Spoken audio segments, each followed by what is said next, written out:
What's up, beautiful people, and welcome back to another comic book review video where I say words about a comic that I read and you, the majestic audience, listen. It is I, your crazy Nicolas Cage, your Stewart of Gondor, your genius, billionaire playboy, basic YouTuber philanthropist, SuperCliff, and would you kindly hit that like and subscribe button for every little bit helps in this majestic YouTube world.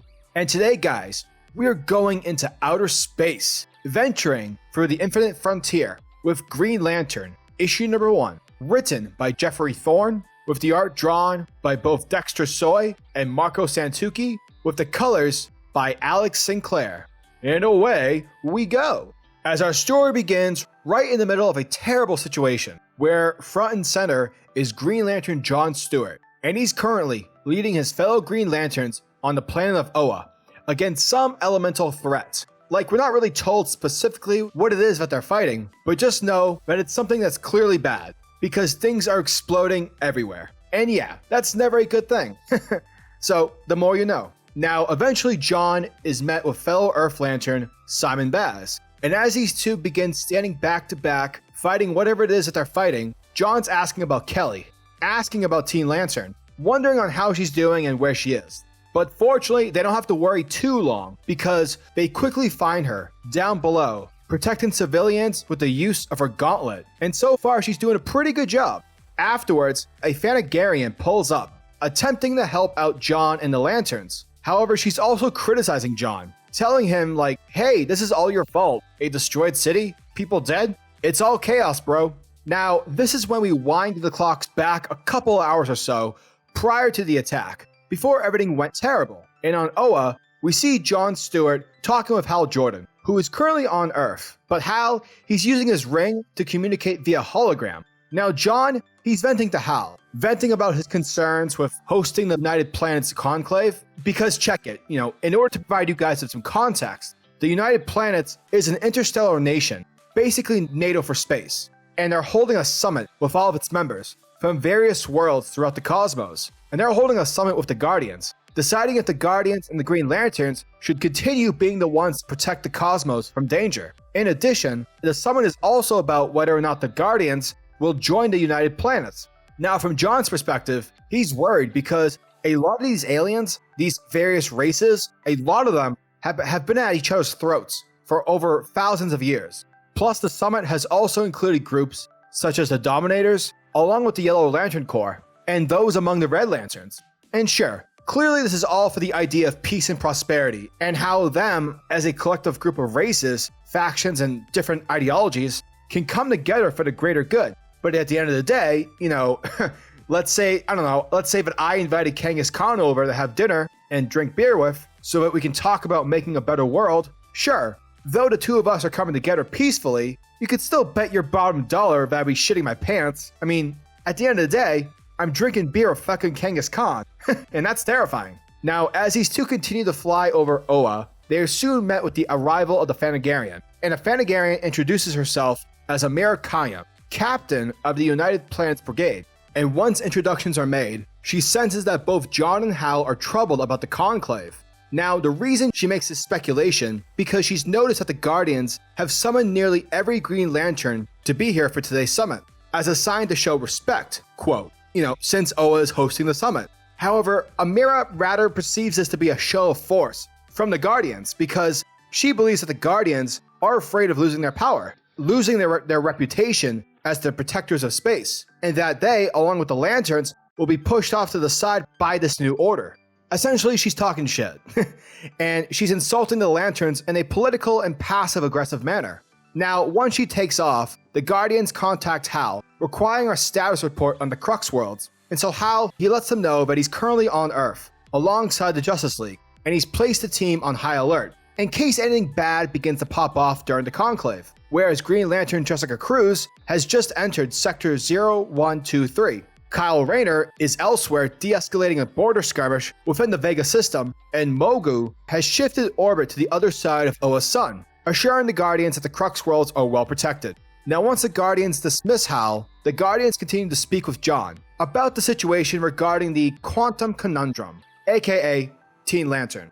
and this is when John flies over to check in with Teen Lantern, and he finds Keli fighting, getting pissed off. Now, the reason that this is happening is because, according to Keli, ever since she arrived on Oa back in Infinite Frontier Issue 0, she's been following the rules. She's taken their tests, she's solved their puzzles, passed their physical exams, she's done everything that the Guardians have asked. However, the Guardians, they try to take her gauntlet, and in Keli's book, that's a big no-no. Plus, she's an angsty teen, so there's that. And that's basically what Simon Baz is letting John know once he shows up, that the Guardians try to take her gauntlet away from her. Now, according to the Guardians, the only reason they tried to do so was because they wanted to study it, understand its functions, and analyze it to the max. Figure out essentially how this thing works. Now, in order to calm the situation, John decides to have Simon take Teen Lantern and move her into the other room, separating her from the Guardians. Afterwards, the Guardians and John, they begin to discuss Keli's gauntlet, because what's troubling is that her gauntlet,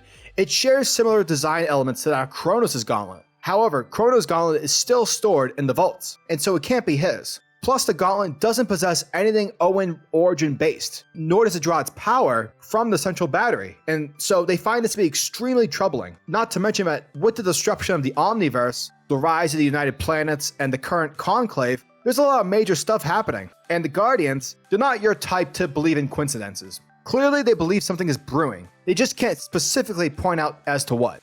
And as they make their way towards the conclave, the Guardians, they ask John for his opinion about the current situations. And this is a big deal because, remember, though the Guardians are well informed and have been working since forever to protect the cosmos, the Guardians also represent hubris in a way. They always think that they know everything, more so than others. So for them to ask John for his opinion, it's quite the honor. Plus, they view John as a bridge because at one point in time, John was a Guardian, but he eventually decided to step down and to become human. And thus John lays out his concerns regarding the conclave, and he tells them that this galaxy, it's a powder keg. Yeah, sure, the United Planets, it might be the right thing at the moment, but if something goes wrong, if someone says or does the wrong thing, shit will explode, and people will die. But despite John's concerns, the Guardians are hopeful that this will inspire people along with bringing order and peace. Now, once we make our way inside the conclave, it's straight up chaos within. Everyone is just yelling, people are trying to call for order, but it's to no effect. Literally, every respected racing group are speaking over each other like kids in the playground. And the reason this is the case is because the question that's being asked for the summit is whether or not Oa should be allowed within the United Planets. Should the Guardians and the Green Lantern Corps be accepted as members? And though you have people such as Peafel of New Colo reminding everyone that the Guardians of Oa have well earned their spot within the United Planets, not everyone agrees. For example, from Sinestro's point of view, using his own experience as a Green Lantern for reference, he blames the Guardians for many past world-ending events.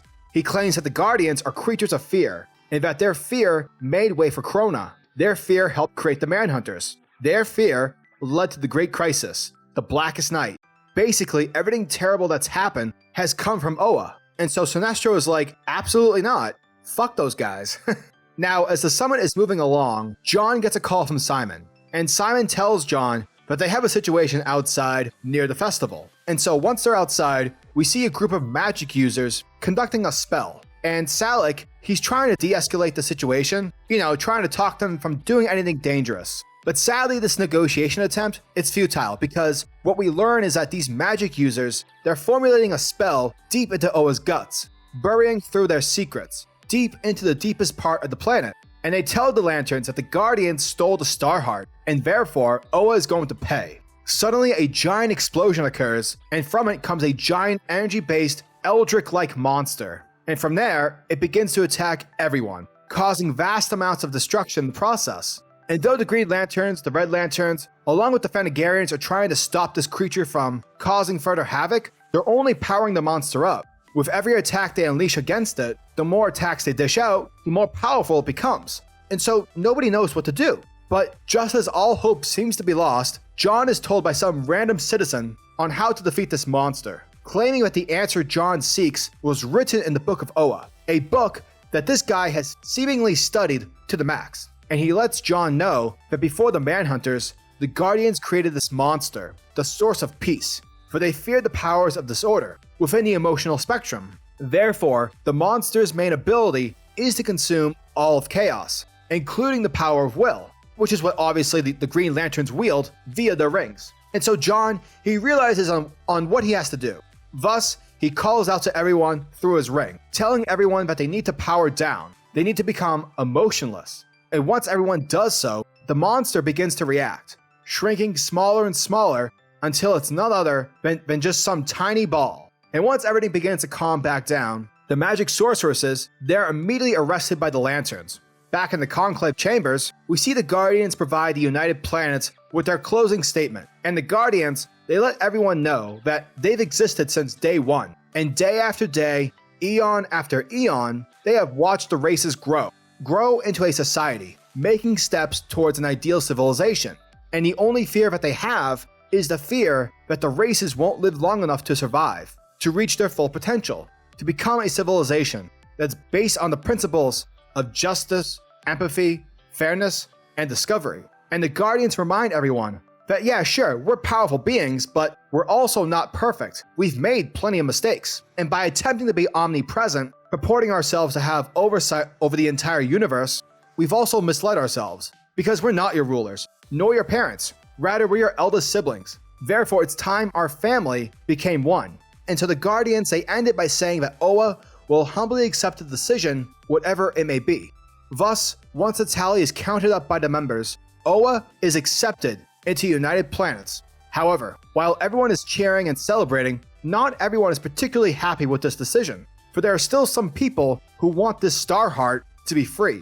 Therefore, one of these anti-Oa terrorists fires a magical arrow, and it hits one of the Guardians through the chest, and he immediately burns to a crisp. Straight up, folks, a Guardian has just been assassinated. Green Lantern, issue number 1, was a fantastic start to Geoffrey Thorne's Green Lantern story run.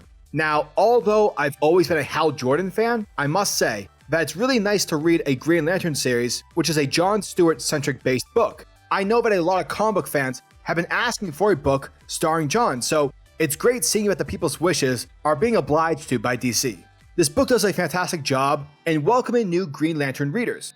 Unlike in Grant Morrison's run, you won't feel stupid nor confused as to what's happening here in the book.